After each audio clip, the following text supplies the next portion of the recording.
Mesdames, Messieurs, bonjour et bienvenue à votre émission Que dit la science, un espace qui vous permet toujours de découvrir ce qui se passe dans le monde scientifique.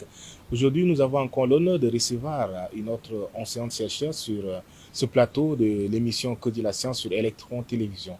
J'ai l'honneur de recevoir sur ce plateau ici le professeur Fatoumata Tunkara Coulibaly et les maîtres conférences Kames. Bonjour professeur. Bonjour. Bienvenue sur ce plateau. Merci beaucoup. Alors, qu'est-ce qu'on peut savoir du professeur Fatimata?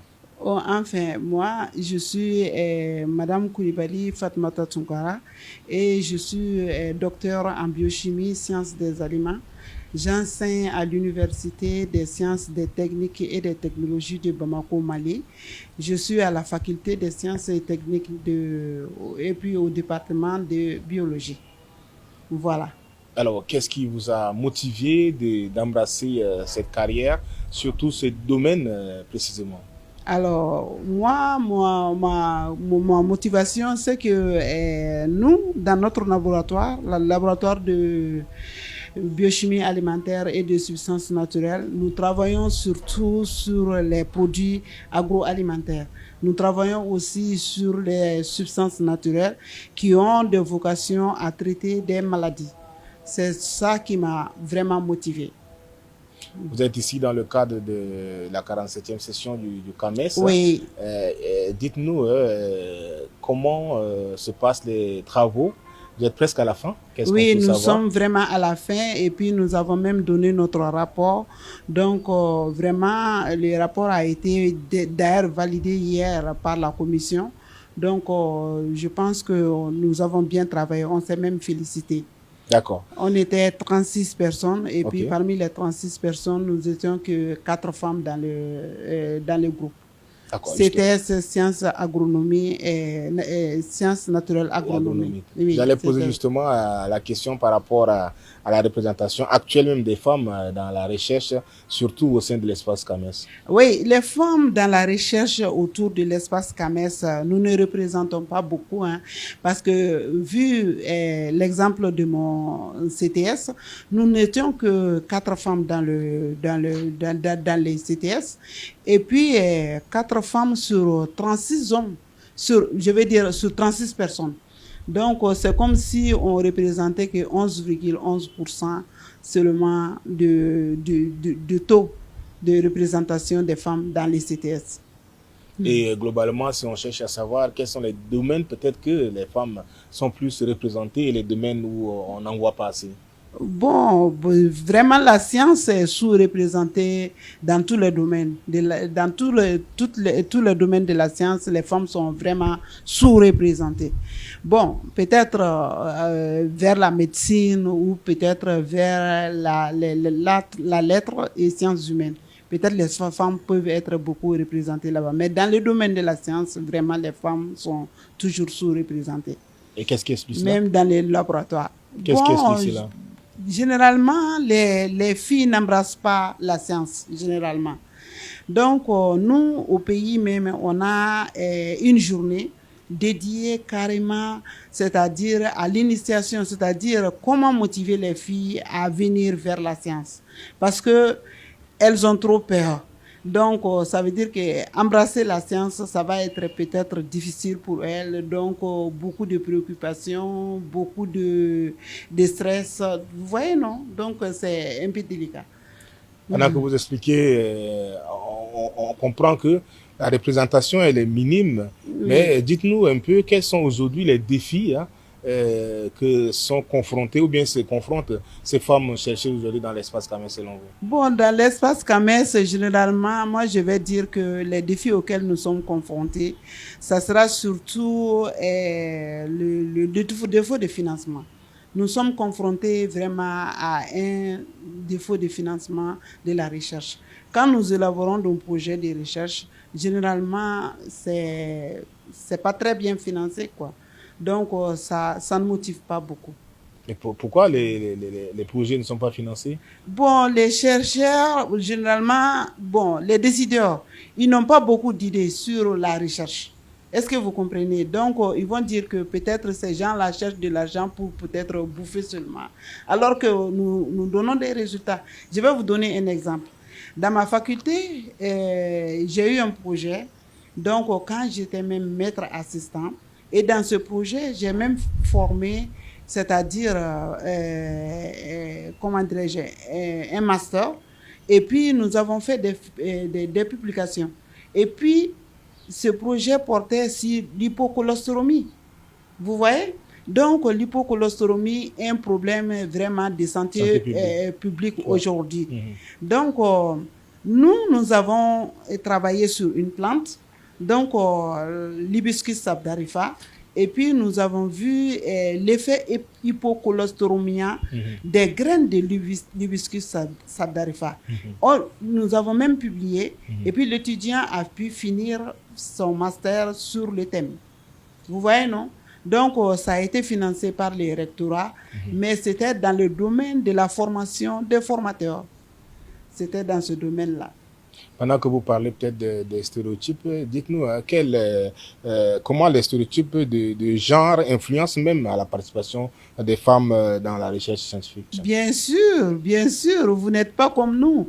Par exemple, quand vous voyez les préoccupations des femmes, c'est-à-dire à la maison, c'est elle qui s'occupe des enfants, c'est elle qui fait peut-être le ménage, elle s'occupe de la famille. Bon, vous les hommes, vous venez seulement peut-être pour manger. Vous n'avez pas les mêmes préoccupations que nous. Je pense que c'est ce qui motive peu les femmes à venir vers la science.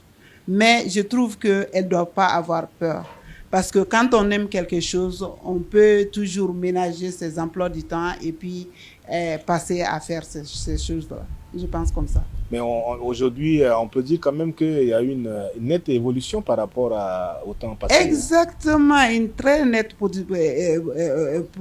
progression. Ouais. C'est-à-dire que c'est ce qu'on constate. Donc, même dans mon laboratoire, nous n'étions que combien de femmes? Au début, on n'était que 2 femmes. Mais aujourd'hui, je vois tellement de filles venir en master vers chez nous.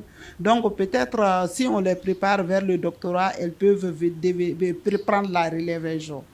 Donc, je peux même dire à peu près une dizaine de filles, elles sont dans mon laboratoire. Elles sont en train de faire le master dans le domaine. Et peut-être c'est pour continuer, pour faire le PhD et devenir aussi chercheur. On se pose aujourd'hui la question très souvent. Comment ces femmes arrivent à concilier vie professionnelle, vie personnelle et surtout dans le domaine de la recherche? Bon, dans le domaine de la recherche, vraiment, il faut s'y mettre. Il faut s'y mettre, travailler durement. Donc, c'est-à-dire, vous pouvez faire des déterminations, vous pouvez revenir là-dessus maintes fois, mais il faut être persévérant. C'est la persévérance surtout. Donc, et puis, concilier les deux vies. Moi, je pense que quand on aime quelque chose, on peut toujours s'en sortir. On peut le faire, hein. C'est pas sorcier. C'est comme nous, déjà, nous sommes là-dedans. Ouais. Et puis, moi, je trouve que je ne rencontre pratiquement pas de problème.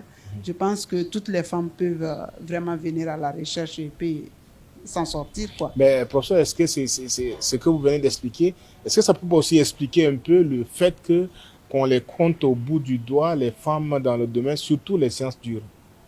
Ah, on les compte au bout du doigt, hein, les femmes dans les sciences dures. Ouais, ça, c'est vrai. Parce que concilier les deux, vie personnelle, professionnelle, familiale... ce n'est pas donné à tout le monde. Oui, c'est vraiment pas donné à tout le monde. Et j'aimerais demander comment vous avez fait pour arriver à ce stade aussi.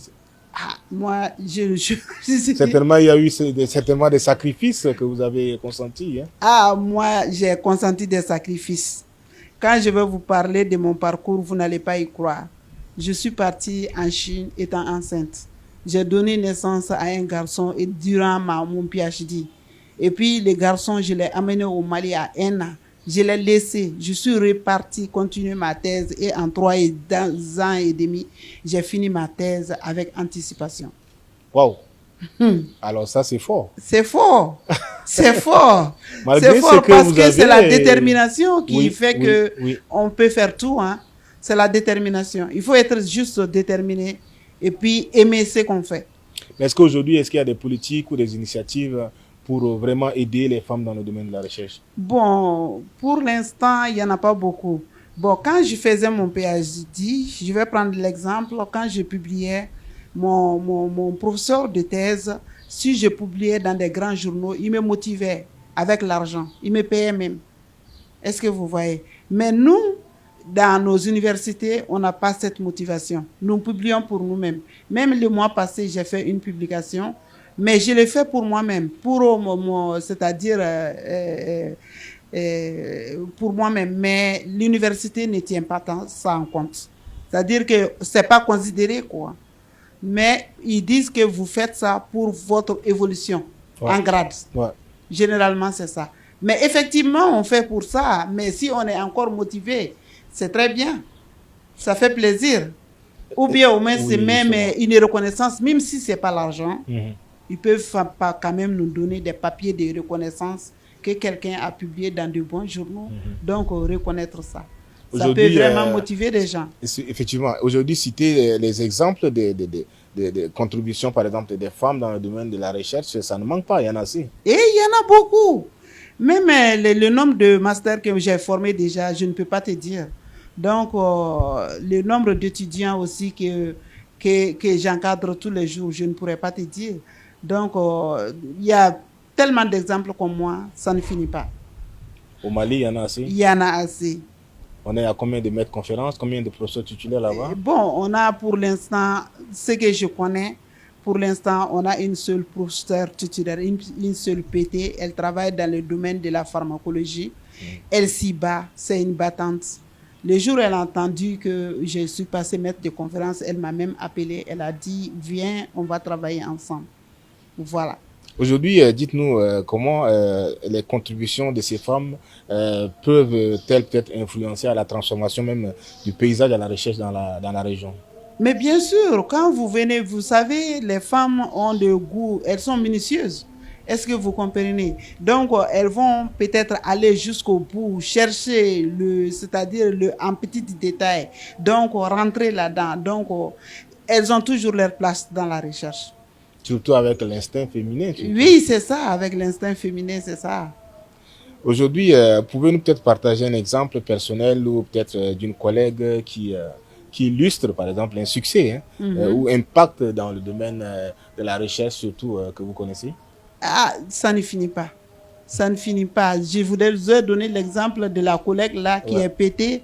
Donc, elle est vraiment pétée. Elle occupe même, c'est-à-dire, c'est elle aujourd'hui la directrice de notre pharmacopée. Donc, la recherche en plantes, substances naturelles, elle dirige même ça aujourd'hui. Est-ce qu'au niveau du CAMES, est-ce qu'il y a des initiatives qui sont là pour peut-être booster ou aider surtout les dames dans le domaine de la recherche au niveau de l'espace CAMES? Bon, au niveau de l'espace CAMES, je ne me souviens pas. Je ne me souviens vraiment pas. Pour ne pas mentir, je ne me souviens vraiment pas. Parce qu'on se bat au même titre que les hommes. Hein. Quand nous venons nous inscrire dans un grade bien déterminé, on se bat au même titre que les hommes. Donc, nous postulons, nous soumettons nos dossiers comme les hommes. Et puis, les dossiers aussi sont traités au même titre d'égalité que les hommes. Vous voyez, non? Donc, voilà. Est-ce que ce n'est pas le lieu aussi de faire un plaidoyer pour pouvoir avoir des initiatives pour encourager, par exemple, les femmes dans le domaine, dans l'espace CAMES? Oh, peut-être si on s'y met ensemble, donc peut-être penser à ça. Parce que nous, vous voyez, la femme, c'est la soumission. On s'est juste soumis, c'est-à-dire à ce qu'on nous a proposé. Donc, c'est ça. Mais peut-être si on se mettait ensemble, ça aussi c'est une idée. Donc, peut-être ça pourra aider beaucoup de gens. D'accord. Je dis justement, quel est le rôle même des institutions académiques et les gouvernements devraient jouer, le rôle où le gouvernement ou bien les institutions devraient jouer pour promouvoir l'égalité des genres dans la recherche? Ils doivent vraiment nous motiver, nous les femmes. Ouais. C'est-à-dire que nous sommes minimes, nous sommes, c'est-à-dire une part minimum dans le lot. Donc, vraiment, même si ce n'est pas l'argent, nous reconnaître, si vraiment, nous donner, c'est-à-dire des papiers de reconnaissance. Celle-là, elle a fait ça, donc il faut reconnaître que vraiment, elle a bien travaillé. Donc, vraiment, reconnaître ça. Donc, un papier de reconnaissance, vraiment, ça va motiver beaucoup de gens à venir. La société en général, vous devrez vraiment cette reconnaissance. Bien sûr. Pas que les institutions. Bien sûr, même la société. Ouais. Parce que ce que vous faites, c'est grand. C'est grand, Surtout que vous conciliez plusieurs choses à la fois bien sûr. pour continuer à encourager celles qui sont encore derrière et qui Derrière, veulent bien peut-être embrasser Oui. cette carrière. oui, c'est ça. Lorsqu'elles voient des grands profs devant, Mhm. mais ça les encourage d'avancer. Bien sûr, Elles se disent que si l'autre a fait, ça veut dire que je peux aussi le je faire. peux le faire aussi. D'accord. Alors, dites-nous aujourd'hui comment vous voyez même l'évolution et la participation des femmes dans la recherche, surtout dans l'espace CAMES, en termes d'évolution. Bon, les femmes, vraiment, je pense que beaucoup se débrouillent. Hein. Mhm. La découverte de beaucoup de dames, elles font vraiment leur part dans la recherche. Ça, je suis vraiment convaincue de ça. Elles font leur part. Elles ont des labos, elles font des recherches, elles font tout. Donc, vraiment, elles participent activement à la vie de la recherche aujourd'hui. Est-ce qu'il y a des domaines émergents où les femmes doivent vraiment beaucoup plus se pencher actuellement dans la recherche? Des domaines émergents, Ouais. bon, Où doivent vraiment intéresser les femmes dans le domaine de la recherche? bon, moi je dirais plus peut-être la médecine. Hein. La médecine, la pédiatrie, la médecine, peut-être ces domaines-là peuvent beaucoup plus intéresser les femmes. Pourquoi? Bon, Parce que c'est les femmes, parce que c'est les enfants, et quand la maman s'y met, c'est... oui, je pense que quand la maman s'y met, elle va toujours trouver la solution, quoi. Aujourd'hui, si on vous demande qu'est-ce que vous avez comme message à envoyer peut-être à toutes ces femmes qui nous suivent, ou bien à ces jeunes qui veulent être comme vous, quel serait votre message? Bon, je dirais que il faut vraiment se battre. Il faut se battre. Il faut foncer dans ce qu'on fait.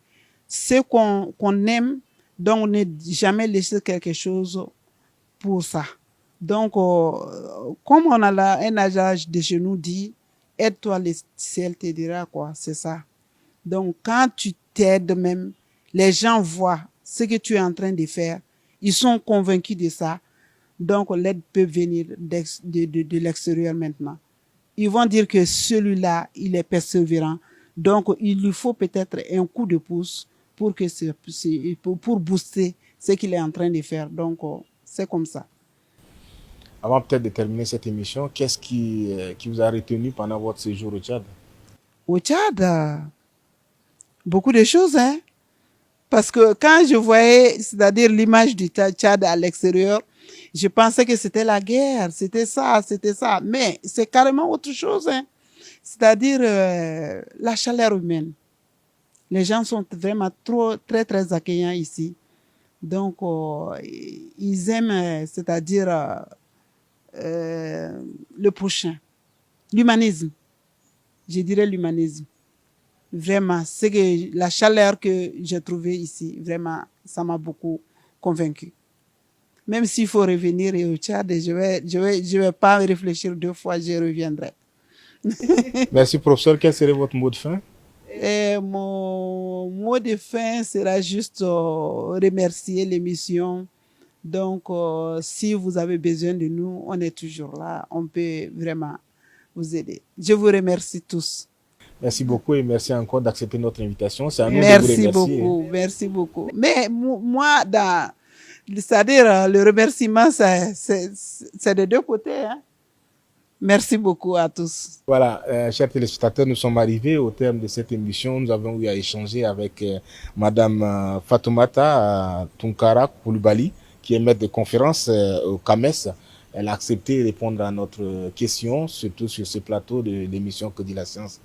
Merci et la prochaine fois, ne quittez pas, nos programmes continuent aussi pour une prochaine émission sur Electron TV. Au revoir et à la prochaine.